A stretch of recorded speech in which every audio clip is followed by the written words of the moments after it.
Hello everyone, good morning. Welcome back to my channel. आज आहे Saturday. ऑफिसला जायची काय बिलकुल इच्छा नव्हती, कारण की दुसऱ्या दिवशी होता संडेची सुट्टी हवी होती. पण गेलो ऑफिसला, कामाला लागलो, भरपूर वेळ काम केलं आणि मग झाला लंच ब्रेक. जेवायला गेलो, जेवण केलं आणि शतपावली करायला थोडा वेळ खाली आलो. तर अचानक लक्षात आलं सगळ्यांच्या, आज साक्षीचा होता लास्ट डे. तर मग आम्ही मॉलमध्ये गेलो. तिला काहीतरी घ्यायचं म्हणून ठरवलं. काय घ्यावं काही सुचत नव्हतं. शेवटी सगळ्यांनी मिळून काहीतरी घेण्याचं ठरवलं. मग साक्षीला गिफ्ट घेतलं. वापस ऑफिसमध्ये आलो. तेवढ्यात मॅडमनी ब्लिंकिटवरून साक्षीसाठी हे एक पार्सल मागवलं होतं.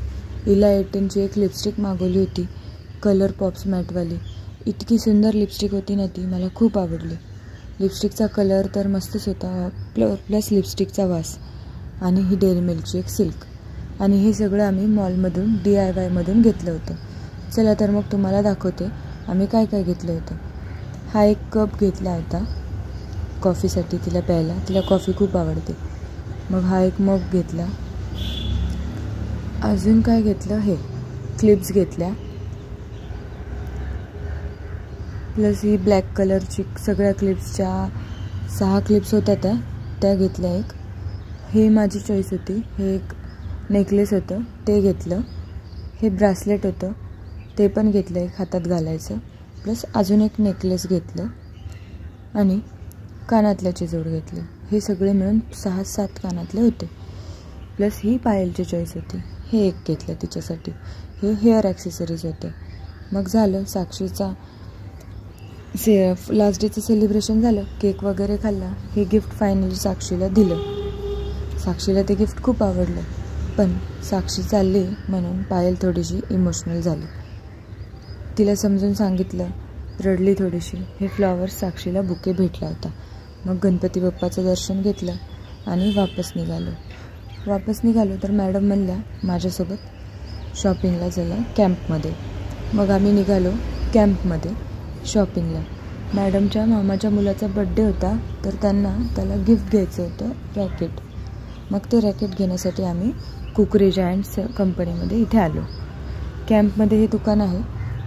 सगळ्या प्रकारचे स्पोर्ट्स रिलेटेड गोष्टी इथे भेटतात. तेवढ्यात आम्हाला समोर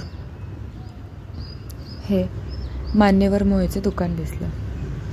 मग आम्ही कुकरेजामध्ये गेलो आणि ते रॅकेट घेतलं. मला दुकान आवडलं. तुम्ही पण एकदा जाऊन बघू शकता. सगळ्या प्रकारचे स्पोर्ट्स रिलेटेड साहित्य इथे भेटतं. तुम्ही बघू शकताय. हे A to Z तुम्हाला जे हवं आहे ते स्पोर्ट्स रिलेटेड इथे भेटेल. बॅट होती, रॅकेट होतं. मग मॅडमनी रॅकेट बघितलं. ते ब्ल्यू कलरचं रॅकेट त्यांना आवडलं. मग त्यांनी ते ब्ल्यू कलरचं रॅकेट घेतलं. प्लस त्याच्यासोबत एक शटल घेतलं. बॅट पण बघितली, पण बॅट काही एवढी खास नाही वाटली, म्हणजे त्यांना घ्यायची नव्हती. मग निघालो ते घेऊन. वापस रस्त्यात आलो. आम्हाला एक माणूस भेटला. बेडशीट घ्या म्हणून मागच लागला, पण बेडशीट काही घ्यायचं नव्हतं. मग त्याला कसं तरी कटवलं पटकन आणि आम्ही वापस घरी जायला निघालो. रस्त्यात बलून्स दिसले. मला बलून्स खूप आवडतात. मॅडमला केलं बाय आणि आम्ही निघालो वापस रूमवर जायला. फुल ट्रॅफिक होती आज सगळीकडं. उशीर झाला होता. त्यामुळे रस्त्यात आम्हाला झालं एका देवीचं दर्शन. ते दर्शन घेतलं आणि चालत आम्ही निघालो रूमकडे. तेवढ्यात अचानक लक्षात आलं की रूमवर भाज्या संपल्या होत्या. त्या भाज्या घ्यायच्या होत्या. भाज्या घ्यायला गेलो आम्ही. तेव्हा इथे मंदिर होतं महादेवाचं. तिथे खूप गर्दी दिसली अचानक. तिथे महाप्रसाद वाटप चालू होता. मग आम्ही गेलो भाज्या घ्यायला. भाजीमध्ये घेतलं काकडी आणि कोबीची भाजी करायची होती. मग काकडी आणि कोबीची भाजी घेतली. भाज्या घेऊन आले मी रूमवर. आज खूप दमले होते. मग पटकन फ्रेश झाले आणि फ्रेश होऊन स्वयंपाकाच्या तयारीला लागले. मी, पायल आणि काजल आम्ही तिघींनी स्वयंपाक केला. स्वयंपाकामध्ये आज होतं कोबीची भाजी, मसूर डाळीची आमटी प्लस पोळ्या. मी कणिक मळायला घेतली. कणिक मळली पटपट. कणिक मळून झाली की पोळ्या करायला घेतल्या. गरमागरम पोळ्या केल्या. काजल भाजून घेत होती पोळ्या झाल्या मग करणं. काजलने कोबीची भाजी केली. कोबीमध्ये टाकलं होतं टोमॅटो, हिरवी मिरची आणि दोन्ही टाकून कोबी परतून घेतला आणि थोडा वेळ वाफ येऊ दिली कोबीला मस्त वाफ आली की मसूर डाळीची आमटी करायला घेतली. त्यामध्ये टाकला कांदा चांगला परतून घेतला थोडासा लालसर होईस्तोवर. त्यामध्ये टाकल्यानंतर चवीनुसार मसाले, तिखट चवीनुसार, अंबारी मसाला टाकला, कांदा लसूण मसाला असतो तो टाकला. मग त्यामध्ये टाकलं चवीनुसार मीठ. तुम्हाला लागेल तेवढं मीठ तुम्ही टाकू शकता. आणि ते सगळं मिक्स करून घेतलं. मिक्स झालं चांगलं. त्यानंतर त्याच्यामध्ये टाकलं थोडंसं पाणी,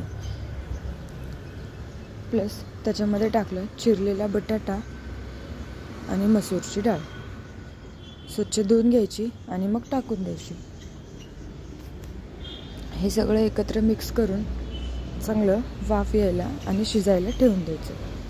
15-20 मिनटामध्ये डाळ आणि बटाटा चांगल्या प्रकारे शिजून निघतो. अशा प्रकारे आमची मसूरच्या डाळीची आमटी तयार झाली. मग खूप भूक लागली होती. पटपट जेवायला घेतलं. जेवण झालं की मला हे भेटलं, माझं फेवरेट डार्क चॉकलेट. मग डार्क चॉकलेट खाल्लं. थोड्या वेळ शतपावली केली आणि झोपले. असा होता माझा आजचा दिवस. व्हिडिओ आवडला असेल तर लाईक करा, शेअर करा आणि सबस्क्राईब करा आणि कमेंटमध्ये नक्की सांगा व्हिडिओ कसा वाटला. Thanks for watching. Follow for more.